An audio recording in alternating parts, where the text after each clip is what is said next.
nós apresentamos um parecer de análise da necrópsia feita pelo perito médico legista em Caicó e pelos peritos criminais que fizeram a análise do local.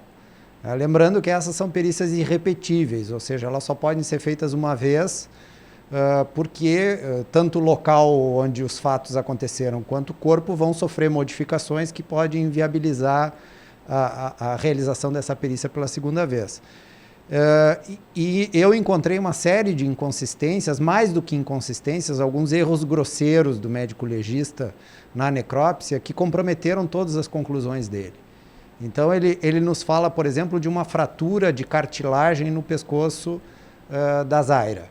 E quando nós analisamos as fotografias que ele mesmo tirou dessa suposta fratura, o que nós vemos é que exatamente embaixo de onde ele passou o bisturi para abrir o pescoço e examinar o pescoço, ele produziu um corte na cartilagem. Então, não existe uma fratura de cartilagem, o que existe ali é um corte grosseiro de cartilagem produzido com o bisturi. Não sei se foi o perito que fez isso, se foi um técnico ou um auxiliar que fez a abertura, como é muito comum em vários locais, mas a abertura foi desastrosa e produziu uma falsa alteração no pescoço da Zaira. Na verdade, o pescoço dela não tem nenhum sinal de estrangulamento, muito menos uma fratura de cartilagem. O que tem ali é um corte feito pelo bisturi do perito. Então, se lesão existe, quem produziu aquela lesão foi o perito. O senhor afirma categoricamente sobre esta ação que ali não houve estrangulamento, houve um corte. Não houve estrangulamento, ali tem um corte, eu estou muito tranquilo quanto a isso. Essas fotos foram vistas e revistas, não apenas por mim, mas é comum a consulta entre colegas, porque nós não nos deparamos com erros tão grosseiros com frequência. Tá? Então, mesmo quando eu olhei, eu disse, não é possível, isso aqui não é possível que ele tenha errado desta forma. Então, o que tem ali é um artefato, a denominação técnica para isso é artefato, algo que é produzido pela própria intervenção da perícia, é um artefato do perito que produz conclusões muito graves e muito sérias com relação à causa da morte da Zaira. Qual a outra inconsistência encontrada pelo senhor? O perito relata que uma marca que ela tem na coxa direita teria sido produzida por um sapato. Tá? Além de já ter um laudo dizendo que o sapato que tinha sido usado naquele dia não era capaz de produzir aquele tipo de marca, aquela marca teria sido necessariamente, para cogitar de um sapato, teria sido produzida por um sapato social com solado liso, né, que é algo incompatível com aquela situação em que eles estavam naquele momento.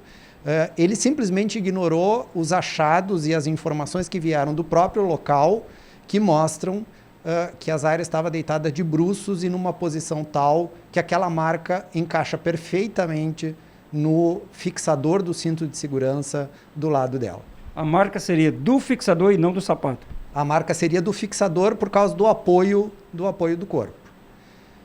Então não tem solado, não tem marca de solado. O próprio laboratório de perícias, os peritos que compararam, excluíram essa possibilidade. Não tem fratura que foi produzida por um corte e mais, não tem estupro.